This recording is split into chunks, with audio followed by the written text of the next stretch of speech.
Hello. Years ago, I bought some fishing rods for my sons, and I taught them how to fish in the little pond at the end of our street. Just last week, I went with my grown son as he took his 3 children to the same pond to teach them. He managed the 2 boys while I helped my little granddaughter. There I was, a grown man, casting with a pink Barbie fishing pole. It was an intense couple of hours. You know, you can go fishing or you can take your children fishing, but you can't do both. It's fine work requiring good eyesight to repeatedly untangle one clear, slender fishing line from the other. You tell them not to cross their rods, but they forget. Then the bobber comes loose at one end. Teaching them to cast is exciting, but then the hook gets stuck in a nearby bush, and you're just glad that it's not stuck in you. After 5 minutes, your little ones will ask, "Why aren't we catching anything?" Well, fishing takes patience, you say. So you wait. The bobber bobs and they yank it up too soon. "Hey, keep the line loose." They raise their hook and the bait is gone. Boy, are those fish tricky. At our nearby creek, I've sometimes seen serious fishermen. My grandfather told me of a country fisherman that was so skilled that you could float a hat upside down anywhere on the lake and they could perfectly cast right into it. Maybe I just don't watch these experienced fishermen long enough, but I rarely see them catching anything. Some days the fish just aren't biting, even if you are good.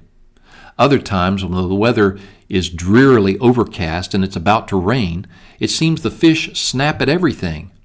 You might have the best fishing day when it was inconvenient and the weather was uncomfortable. But one thing's for sure, whether the fish are biting or not, you don't catch anything just talking about fishing. You've got to go.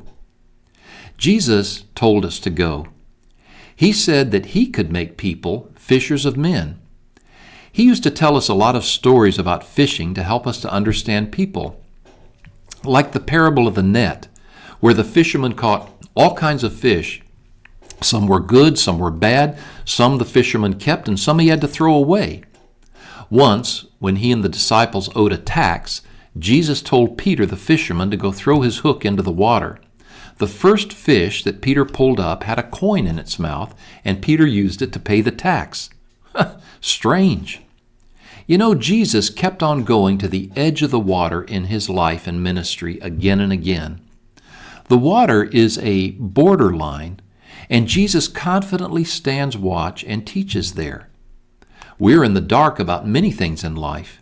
In life, as in fishing, what goes on under the water is a mystery. We have to live above the water, seeking something of value, dipping into something we do not understand. So, why go to the trouble of taking my children and now my grandchildren fishing?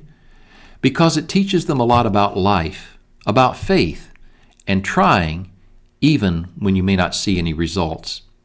You can learn too. Every day we wake up, we go out, we hope to catch something good. That's where you will find Jesus. He's out there. He's not on your couch.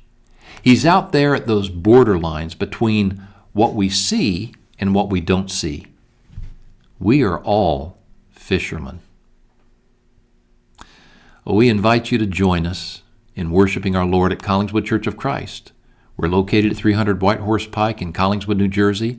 Would you consider subscribing to our YouTube channel and sharing this with a friend? We would appreciate it. May God bless you today.